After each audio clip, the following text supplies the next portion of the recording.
खबर का रुख कर लेते हैं। जयपुर से ये बड़ी खबर है। जेजेएम घोटाला मामला, सुबोध अग्रवाल की आज कोर्ट में पेशी होगी। गिरफ्तार रिटायर्ड आईएएस सुबोध अग्रवाल की पेशी, 2 दिन की रिमांड अवधि आज पूरी हो रही है। पूछताछ के लिए एसीबी और मांग सकती है कस्टडी। तस्वीर आपको दिखा रहे हैं, ये तस्वीर कोर्ट में पेशी के दौरान की है और आज पेशी होनी है। अब से कुछ ही देर में ये पेशी होगी और रिमांड मांगी जा सकती है। और क्या रिमांड मिलेगी या न्यायिक हिरासत पर भेजा जाएगा, ये देखना होगा। लेकिन फिलहाल आपको बता दें, सुबोध अग्रवाल की पेशी है। 2 दिन की रिमांड अवधि पूरी हो रही है, क्योंकि पहले पेशी हुई, 2 दिन की रिमांड मांगी गई, रिमांड पूरी हुई और अब पूछताछ के लिए एसीबी और कस्टडी मांग सकती है। क्योंकि एसीबी का ये कहना है कि जो पूछताछ है उसमें सपोर्ट सुबोध अग्रवाल नहीं कर रहे हैं, तो ऐसे में हो सकता है ये कस्टडी की अवधि जो है वो शायद और एसीबी बढ़ाकर मांगे। पूरी जानकारी ले लेते हैं। आशुतोष हमारे साथ खबर पर जुड़ गए। आशुतोष, कितनी देर में ये पेशी होने जा रही है? तस्वीर देख रहे थे, और क्या एसीबी पहुंच चुकी है सुबोध अग्रवाल को लेकर? हाँ, तो देखिए, एसीबी सुबोध अग्रवाल को लेके एसीबी कोर्ट पहुंच चुकी है। अब से करीब 1 मिनट पहले एसीबी कोर्ट सुबोध अग्रवाल को लेकर एसीबी पहुंची है। और अब बात करें तो आज की संभावित तौर पर अभी तक जिस तरीके से पूछताछ हुई है अब तक की, करीब 7 दिन से, देखिए 9 अप्रैल को सुबोध अग्रवाल की गिरफ्तारी होती है।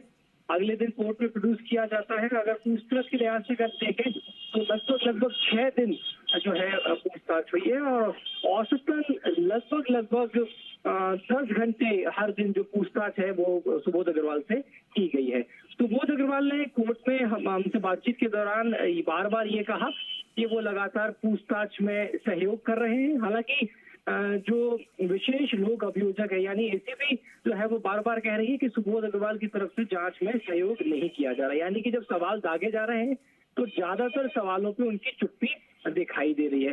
दूसरी बड़ी बात, सुबोध अग्रवाल ने बातचीत में ये भी कहा, हालांकि उन्होंने कोर्ट में या पूछताछ में इंटरोगेशन के दौरान ये बात कहीं भी मेंशन करी है, ये नहीं करी है, ये अभी तक आधिकारिक तौर पे स्पष्ट नहीं है। बार बार वो इशारा कर रहे थे कि ये मेरे समय के जो पूरा घोटाला हुआ है ये मेरे समय में नहीं हुआ है। जिन 4 टेंडर्स की वो बात कर रहे हैं, वो कह रहे हैं कि वाकई में जिन टेंडर्स की जांच होनी थी, यानी कि जहां पे गड़बड़ी हुई उनकी जांच नहीं कर रही है एसीबी, ये भी बात उन्होंने कही थी। बहरहाल 960 करोड़ रुपए के इस घोटाले में कैसे जो टेंडर्स थे उन फर्म्स को दिए गए जो किसी भी तरीके से नॉर्म्स को पूरा नहीं कर रही थी, इसको लेके एक लंबी चौड़ी जो चार्जशीट है वो पेश की जा चुकी है। करीब 16,000 पेजेस की जो चार्जशीट है वो पेश की जा चुकी है। आरोप ये थे कि किस तरीके से अधिकारी की जानकारी में था कि इस तरीके से बड़ा घोटाला हो रहा है। जांच के लिए एक ऐसे अधिकारी को नियुक्त किया गया जो कि उनका बेहद खास था और एक तरीके से फेक जो जांच है वो करने के बाद में उसको प्रोड्यूस किया गया था। बहरहाल अलग अलग तरीके के इस पूरी जांच में अलग अलग तथ्य हैं। अब ये आज देखने वाली बात होगी, क्योंकि अब से कुछ देर पहले एसीबी लेके पहुंची ही है, तो अब ये कोर्ट के अंदर स्पष्ट हो पाएगा कि कितने दिन की जो क्या वाकई में आज एसीबी रिमांड अवधि मांगने वाली है या अब तक जो पूछताछ हुई है एसीबी से संतुष्ट है और कोर्ट आज सुबोध अग्रवाल को क्या जेसी भेजेगा, ये अब से कुछ देर बाद स्पष्ट होगा। अच्छा, क्योंकि सवालों की फहरिस्त तो पहले से आशुतोष तैयार होगी, तो क्या क्या एसीबी के द्वारा सवाल अभी तक सुबोध अग्रवाल से किए गए हैं और क्या अभी भी कोई सवाल जवाब बाकी हैं? देखिए, इसमें बहुत स्पष्ट है कि पूर्व में जो 10 आरोपी गिरफ्तार हुए हैं उनसे जो लंबी चौड़ी पूछताछ हुई है, उनसे जो पूछताछ नोट तैयार हुआ है, एक लंबी चौड़ी जो चार्जशीट है वो फ्रेम की गई है। तो ये तय है कि उन्होंने जो नाम लिए हैं उनमें से एक नाम सुबोध अग्रवाल भी संभावित तौर पे हो सकता है। और इसीलिए आप देखिएगा कि एक रिटायर्ड आईएएस अधिकारी को जो कि एसीएस पद पे रहा हो पीएचडी डिपार्टमेंट में, उसको आरोपी बनाना, उसको गिरफ्तार करना, एसीबी ऐसी गलती कतई नहीं कर सकती। प्रामाणिक जो तरीके हैं वो कोर्ट में प्रोड्यूस करने होते हैं, जो तथ्य हैं वो कोर्ट में प्रोड्यूस करने होते हैं। और ऐसे में स्पष्ट है कि एसीबी की जो जांच है वो बेहद विस्तृत है और बहुत स्पष्ट भी है। यानी कि सुबोध अग्रवाल के खिलाफ जो चार्ज फ्रेम इसमें आने वाले दिनों में होंगे उसमें एसीबी की ये जो जांच है ये अपने आप में एक बहुत बड़ा एग्जाम्पल होगी कि किस तरीके से राजस्थान के अंदर 960 करोड़ रुपए का जो एक बड़ा घोटाला हुआ, उसमें कैसे उच्च पद पे जो बैठे हुए अधिकारी थे उन्होंने अकूत जो कमाई है, काली कमाई है, वो अर्जित की है। अब किस तरीके से अर्जित की है ये अभी तक सामने आया है। पूरे मामले में जो पूर्व मंत्री हैं महेश जोशी कांग्रेस सरकार के, उनको भी जेल जाना पड़ा था। ईडी इस पूरे मामले में एक्टिव रही थी। तो अब ये स्पष्ट है कि आज जो कोर्ट में प्रोड्यूस किया गया तो उसमें संभावित तौर पर ये स्पष्ट हो जाएगा कि किस तरीके से क्या एसीबी रिमांड मांगती है या फिर एसीबी अभी तक की जो जांच हुई है, पूछताछ हुई है, उसमें संतुष्ट है और इसके बाद में जो कोर्ट है वो सुबोध अग्रवाल को जेसी भेज सकता है।